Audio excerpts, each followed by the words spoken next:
KBS 라디오 전격 시사입니다. 이번에는 최재성 전 청와대 정무수석 모시겠습니다. 수석님 어서 오세요. 안녕하세요. 네.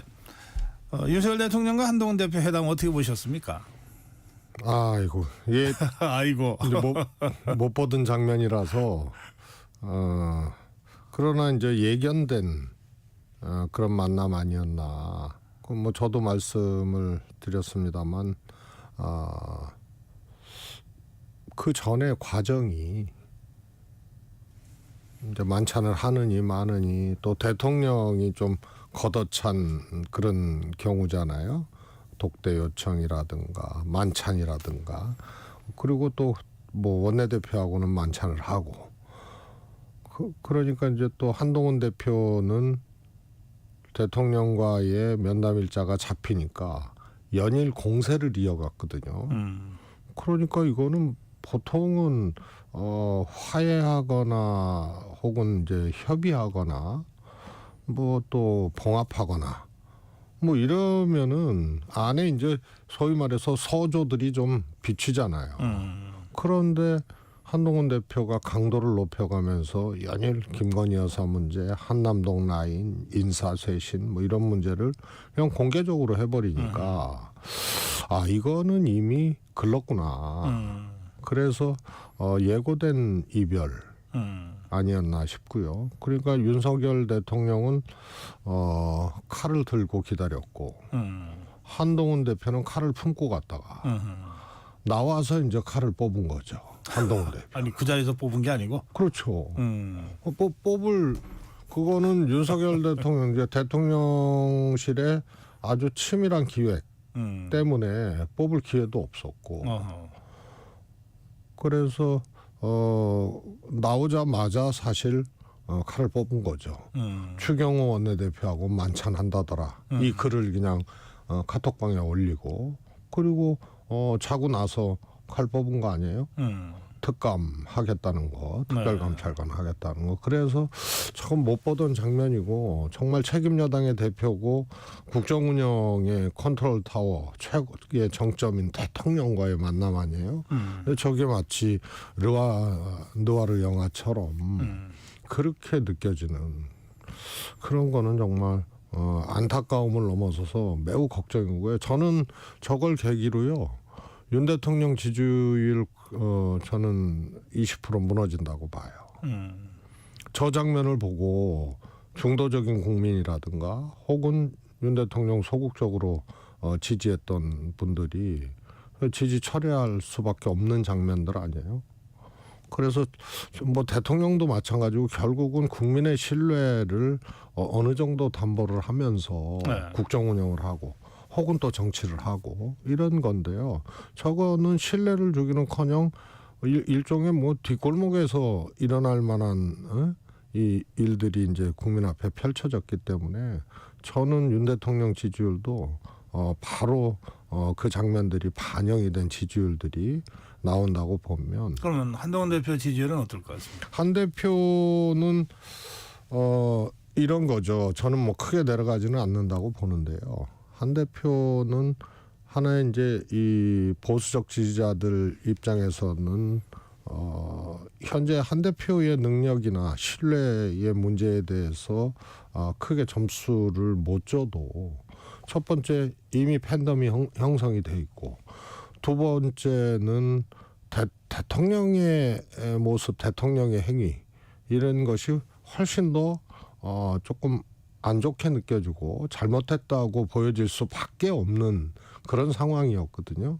그러니까 그것이 한 대표에게 안 좋게 작동하는 계기로 그렇게는 안 나타날 것이다. 그다음에 역시 오르지는 않고. 네, 오르지는 않는다고 보고요.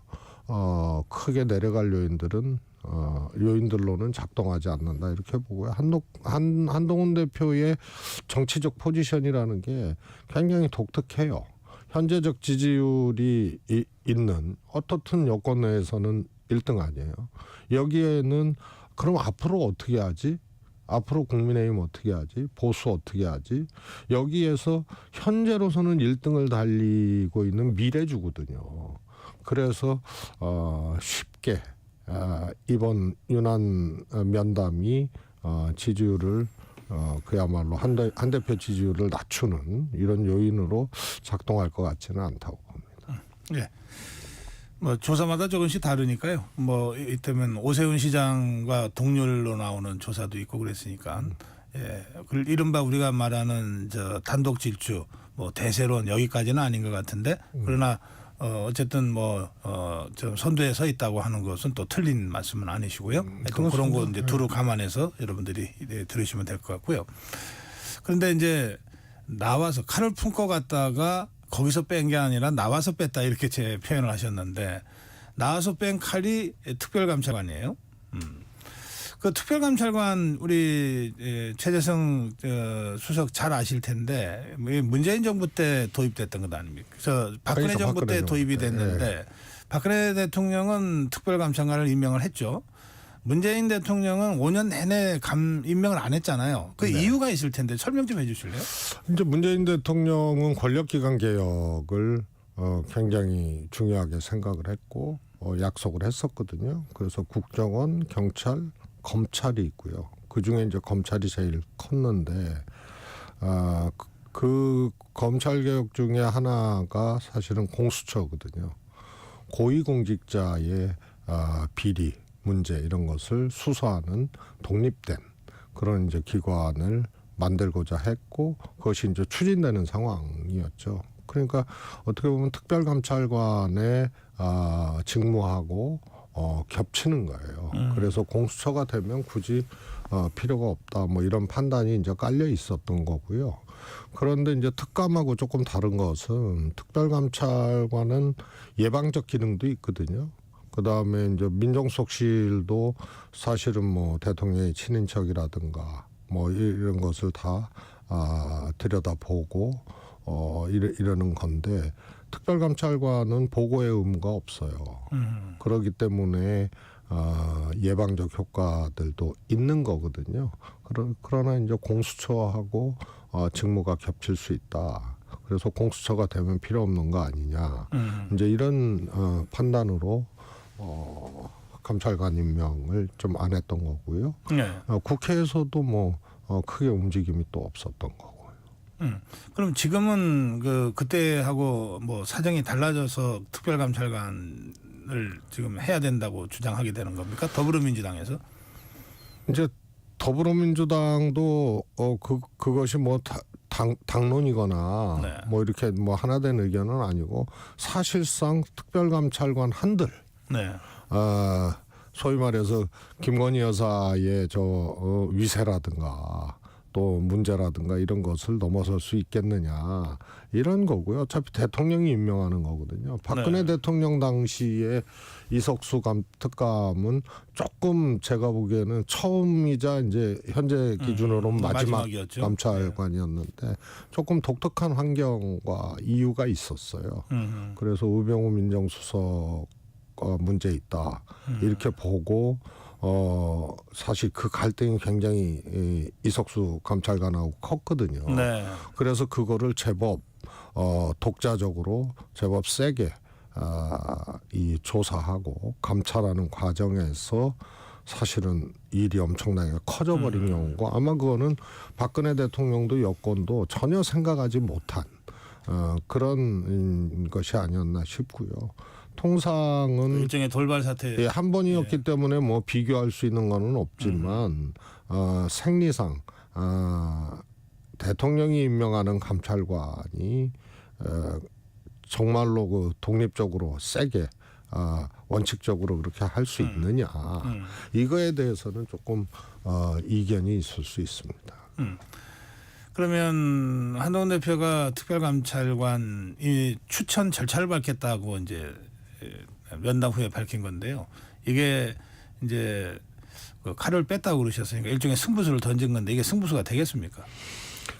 저는 이게 정치라는 것이 사실 여러 가지 상황들이 생각지도 못하게 섞이는 경우도 있고 또 융합이 되는 것도 있고 그래서 전혀 다른 성질의 것이 나오는 것처럼 이제 화학 작용들이 이상하게 일어날 수가 있거든요. 그렇죠. 그래서 저는 특감 그 자체가 뭐 엄청난 파괴력을 갖는다 이런 것보다는 우선은 여권 내가 국민의힘 내부가 특감에 대해서 단일한 입장을 갖기가 어렵잖아요. 그래요. 예. 그러니까 아주 구체적인 충돌의 계기로 이 특감이 작동을 하는 거예요. 아하. 당장 추경호 원내대표. 그러니까 일종의 새싸움 비슷하게. 네. 그래서 추경호 원내대표가 이건 의총에 물을 일이다. 원내대표가 할 일이다. 이렇게 얘기를 했지만 막상 의총에 가면요. 네. 여기서 추경호 원내대표가 얘기하는 소위 친윤. 특감 안 된다라고 하는 분들이 압승을 할까?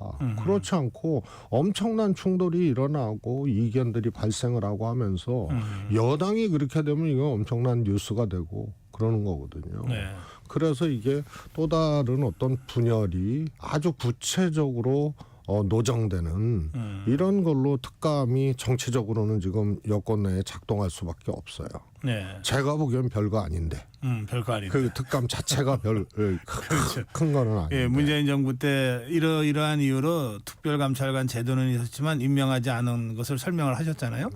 그러니까 사실 뭐 그런 정도의 일인데, 그런데 이게 여권 내 심각한 분열의 촉발제가 될 수는 있다.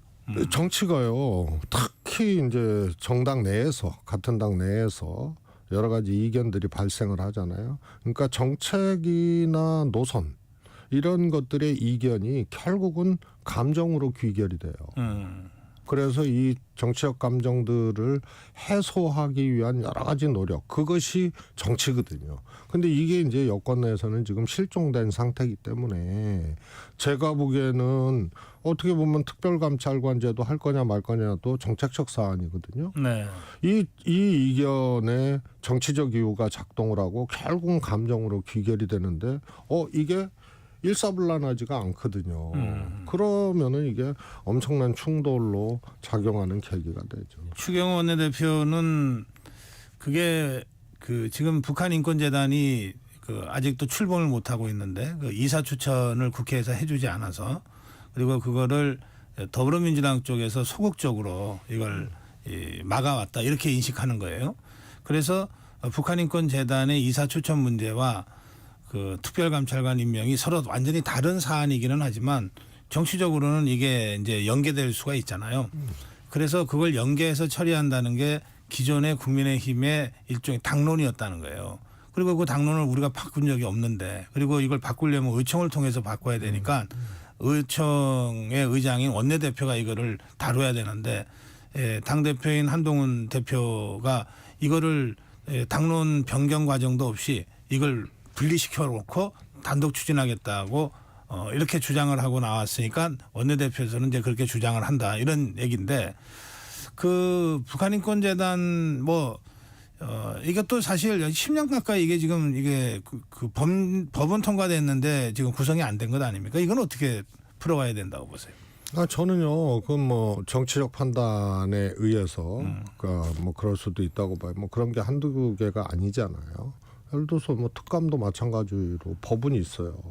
그런데 임명이 안 되고 있고요. 또 지금 대통령이 규정이 있음에도 불구하고 해석이 여러 가지가 있을 수가 있습니다만, 지금 공수처 같은 경우도 지금 거의 형이화되기 직전 아닙니까? 퇴임하는 사람들에 대해서 임명을 안 하고 있어요. 후임자를. 네.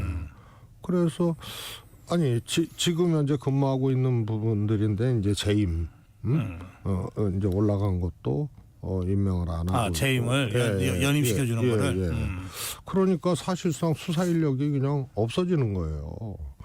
이제 이런 것도 법과 규정은 있음에도 불구하고 안 하고, 하여튼 여러 가지가 있는데 저는요 이런 생각을 해봤어요. 추경호 원내대표가 당론이다 맞죠? 의총에서 해야 된다 맞죠? 통상 저거는 당대표는 할 수 있어요. 원내든 원내든. 그러나 당대표가 추경호 원내대표하고 협의해서 그렇게 해야 되는 거죠. 그러면은 의견이 맞아떨어지면 일사불란하게 되는 거고. 그런데 지금 그런 정치적 환경이 안 되잖아요. 추경호 원내대표도 마치 윤석열 대통령의 그 명만 받는 이런 것처럼 돼 있었기 때문에 그동안 뭐 각을 한 대표하고 수시로 세워와서 이게 이제 협의할 수 있는 환경이 아니니까 한 대표가 그냥 하겠다고 뽑은 거예요. 그러니까 추경호 원내대표 반대를 해요. 그리고 당년 변경 사안 맞아요. 그럼 5천까지 가면은 이제 분열이고 충돌이에요. 그런데 만약에 민주당이 네. 그래 인권재단 이사 해보자 이렇게 나오면 추경호 원내대표의 논리가 이제 바닥이 나는 거거든요. 그러면 어떻게 할 거예요? 그래서 이거는 특감이 되느냐 안 되느냐보다 이 과정에서 어떤 정치적 현상들이 발생할 것이냐라고 봤을 때 여권 내에서는 제가 보기에는 아마 보기 민망할 정도의 여러 가지 분열상들이 노정되는 거고 민주당은 지금 제가 보기에는 뭐라 그럴까요?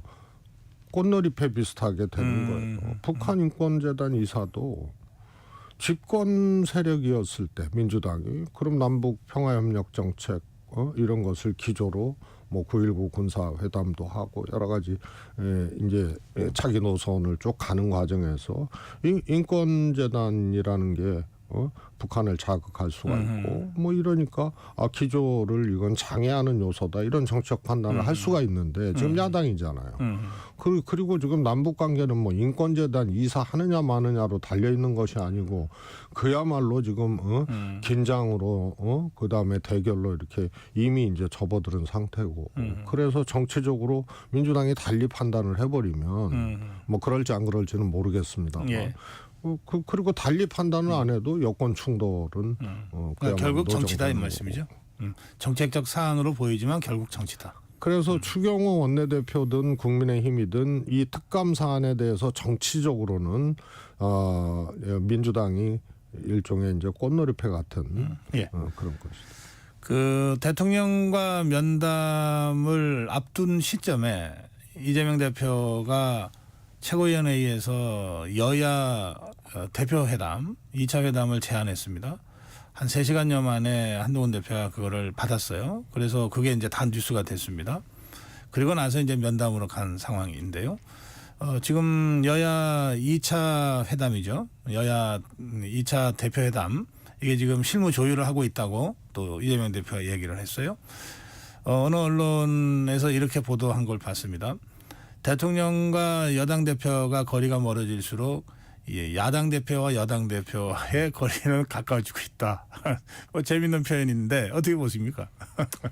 제가 이제 이재명 대표와 한동훈 대표는 적대적 공생 관계가 아니고 적대적 공생 지점들이 발생을 할 것이다. 아하.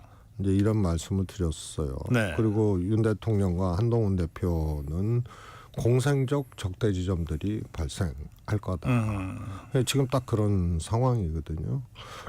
그러나 한동훈 대표가 여야 대표회담에서도 마냥 좋은 관계, 좋은 결과 이런 것을 의도하고 보여주기 위해서 그렇게 만나지는 않을 거다. 왜냐하면 이거 오해받을 수가 있거든요. 대통령하고 그렇게 돌아섰는데 뭐 거기까지는 그렇다고 치고 바로 야당 대표하고 손뼉을 맞춘다. 이게 정치적으로 한동훈 대표는 그렇게 그걸 쉽게 선택할 수 있는 그런 건 아니라고 봐요. 그러나 대통령과의 관계가 그렇게 돼버렸기 때문에 정당 정치 이 속에서 돌파구를 찾아야 되고 그래갖고 대통령 면담 후에 한동훈 대표가 얘기한 키워드는 딱 2개 아니에요? 민심하고 민생 아니에요? 그래서 그런 측면에서 이제 접근은 할 수가 있다. 그러나 명시적으로 뭐 손뼉을 치듯이 마주치듯이 그렇게 하지는 않을 거다. 한동훈 대표 뭐 주위에서 나오는 얘기 중에는 얼마나 권위 있는 얘기인지는 모르겠는데요. 차제에 한동훈 대표가 이재명 대표하고 손잡고 김건희 여사 특검법을 통과시키는 또는 이른바 제3자 특검법 같은 해병대원 특검법은 제3자안을 냈는데 김건희 여사 특검법은 그런 걸 한 적이 없거든요. 한동훈 대표가. 그거라도 해서 대통령을 좀 적극적으로 압박해 가서라도 뭔가 국정 기조를 전환하고 쇄신을 강행해야 되는 것 아니냐. 이런 주장을 하는 사람들이 있다고 보도가 됐어요. 그건 어떻게 보십니까? 현실 가능성. 저는 뭐 한동훈 대표가 그런 생각을 했는지는 모르지만 적어도 대통령과의 관계가 매끄럽지 못한 상황에서 아마 박근혜 이명박 대통령 정도의 관계. 그래서 이명박 정권에서 분명히 여당의 박근혜 의원인데 조금 탄압받고 또 친박들 공천 학살당하고 그러면서도 당을 떠나지 않고 견디고 그래서 이명박 정권의 여당인 정치인인데 이명박 대통령하고는 조금 다르게 보여지는. 그런데 지금 윤석열 대통령은 이명박 대통령이 아니거든요. 예. 칼을 들고 베고 제압하고 막 이런 거고요. 감정을 여과 없이 그냥 노출하고. 그래서 그 이번에 만났을 때 그 말은 굉장히 정말 뭐 어떻게 보면 잔인한 말이거든요. 국민의힘 의원들이 특검에 대해서 뭐 생각을 달리한다면 어쩔 수 없다. 그래서 그거는 막장까지 가보자는 얘기거든요. 그거 할 때만 해보라는 얘기거든요. 그래서 아마 김영삼 이해창 관계 비슷하게 밀려가는 그런 지점이 지금 아닌가 네. 싶어요. 그러나 특검법에 대해서 명시적으로 대통령이 거부권 행사할 거 아닙니까? 김건희 여사 특검법도 그걸 명시적으로 찬성하거나 의결해야 된다라고 그렇게 하진 못하고요. 네. 그러나 지금 저는 지난번에도 사실상 여권 입장에서는 위험했다고 보거든요. 4표가 이탈했는데 사실 더 할 수가 있었어요. 뭐 저 개인적인 생각입니다만 정치는 그때그때 국회의원들은 생각을 바꾸는 경우가 있어요.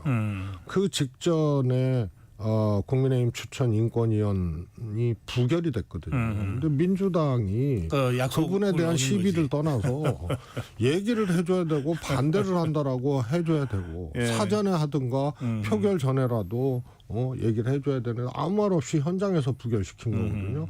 그러니까 김건희 여사 특별법에 대해서 무기명 투표로 나는 저거 찬성해야겠다라고 하는 의원도 인권위원 부결되는 모습을 보고 현장에서 그냥 기권 내지는 뭐 생각을 바꿨을 수가 있어요. 그런데 유난 면담이 이 지경이 됐잖아요. 결과가. 그리고 지금 어떻게 보면 개파 정치 대결 이런 구도로 지금 막 가고 있잖아요. 막 소집을 하고 만찬을 하고 특검 가지고도 막 예. 이러고. 그래서 이미 8표는 넘어섰다고 봐요. 그래요. 그래서 한동훈 대표가 굳이 이것을 명시적으로 찬성하자 이렇게 하지는 않고. 굳이 하지 않아도 8표는 넘어섰다. 저는 자, 그러면 아까 재밌는 말씀하셨어요. 이명박 박근혜 관계. 뭐 전면전을 했지만 그러나 끝내는 함께 가고 정권 재창출에 성공한 케이스고 김영삼 이해창 관계. 사실은 별것 아닌 걸로 화닥닥 붙은 다음에 극단적으로 가나서 결국 정권 재창출에 실패한 경우입니다. 김건희 여사 특검법이 만약에 재의결돼서 통과된다면 아무리 한동훈 대표나 당에서는 우리는 김영삼 이해창 모델로 가면 안 돼. 가더라도 이명박 박근혜 모델로 가야 돼라고 생각하더라도 현실적으로는 김영삼 이해창 모델로 가버리는 거 아니에요? 저는 뭐 그럴 가능성이 크다고 보고 오히려 그걸 넘어설 가능성이 크죠. 그때는 사실은 두 지점이 있었잖아요. 네. 이해창 김영삼 감사원장 이해창이 소위 말해서 국방산업 관련돼서 율곡산업이죠. 감사 결과를 그냥 밀어붙여서 액면 그대로 발표를 해버리는 거. 이 과정에서 충돌이 있었고 정치인 이해창이 탄생하게 되는 결정적인 충돌이었거든요. 그 다음에는 대선 후보 시절에 김영삼 대통령 말기에 지지율이 뭐 형편없으니까 네. 한 자리 차별화를 했어요. 네. 화형식의 형태. 인형 화형식. 예. 그랬는데 지금은 사실은 시기적으로도 이게 정권 반환점도 돌기 전에 전이죠. 예. 일어났던 거고 그리고 강도도 매우 세게 지금 충돌을 하고 있는 거라서 그것을 넘어서는 것이 아닌가 예. 그렇게 밀려갔다고 보고요. 예. 그런데 이제 특검하고 탄핵 있잖아요. 이거 완전히 달라요. 민주당이 집권했을 때도 특검한 적이 있고요. 국민의힘이 집권했을 때도 특검한 적이 있어요. 그래서 특검이 죄가 있다는 것을 아주 확실히 전제하고 하는 것만은 아니거든요. 여러 가지 이제 정치적 이유도 작동하는 거고. 그러나 탄핵은 다르죠. 그래서 특검이 통과됐다고 네. 보수층도 김건희 여사 특검해야 된다는 의견이 팽팽하잖아요. 국민의힘 지지자들 내에서도. 그래서 특검하고 탄핵은 구분해서 봐야 된다. 알겠습니다. 마지막 주제는 더불어민주당 얘기인데요. 짧게라도 해야 될 것 같아요. 지금 11월 15일, 11월 25일 이재명 대표의 1심 선고가 예정돼 있는 상태에서 더불어민주당에서 지금 국회에서 토론회를 하는데 이를테면 위증교사 관련 무슨 토론회 또는 뭐 선거법 허위사실 공표 무슨 토론회 이런 것들을 하고 국정감사에서 법원장들을 불러다 놓고 막 그런 식으로 막 질의도 하고 이러잖아요. 사법부에 대한 압박을 하겠다라고 하는 의도가 보입니다. 그걸 사법부가 굉장히 불편하게 받아들였을 가능성도 있고 이 문제에 대해서는 어떻게 보고 계십니까? 저는 뭐 국회에서 토론회를 할 수는 있다고 봐요. 그러나 그것이 뭐 의도는 알겠지만 얼마나 이제 효과가 있겠느냐 이런 점에서는 효과 없는 토론회를 하는 것이라고 보고요. 이제 법원의 문제는요. 네. 우리가 잘 생각해 볼 필요가 있어요. 하나의 일종의 이제 편견이나 일종의 감정, 스스로의 감정의 포로가 돼서 예를 들어서 법원을 대하잖아요. 그러면은 법원에도 그 감정이 이입이 돼요. 법으로 판단해야 되는 거기도 사람이니까. 주체들이. 예. 그래서 예를 들어서 그 유명한 의정부 과거에 검사와 판사들의 충돌이 있었잖아요. 검사들은 막 수사하고 판사들은 막 안 된다고 그러고 그 엄청난 충돌이 있었어요. 그 감정이 이입된 거거든요. 그리고 사실 윤석열 정부에 대해서 그리고 검찰과 법원은 그 조금 뭐라 그럴까요? 그렇게 이제 형제 같은 사이가 아닐 수밖에 없잖아요. 예, 좀 뭐 경원하는 사이라고 할 수도 있고. 예, 그래서 예. 민주당이 법원을 대하거나 이럴 때 감정이 또 스스로의 판단 기준이 펼쳐지거나 강요되는 이런 형태로 가면 거기도 감정이 이입돼요. 그래서 그런 거를 오히려 잘 생각해서 대해야 되고 그것이 오히려 이재명 대표에 대한 재판이라든가 사법적인 문제라든가 이런 것들을 객관적으로 법원이 판결하게 하는 좋은 방식이지 거기에 감정이 이입되게 하는 것은 좋은 방식이 오히려 아니에요. 불리할 수가 있다. 이재명 대표한테. 과거에 저도 이렇게 되짚어 보면 민주당이나 민주당 정권에서 그런 아쉬움이 있었던 적이 있어요. 알겠습니다. 거기까지 하셔도 될 것 같아요. 이재명 대표 측에서 지금 최재성 전 정무수석의 이런 말씀을 좀 잘 새겨 들었으면 좋겠습니다. 오늘 여기까지 하겠습니다. 고맙습니다. 감사합니다. 예.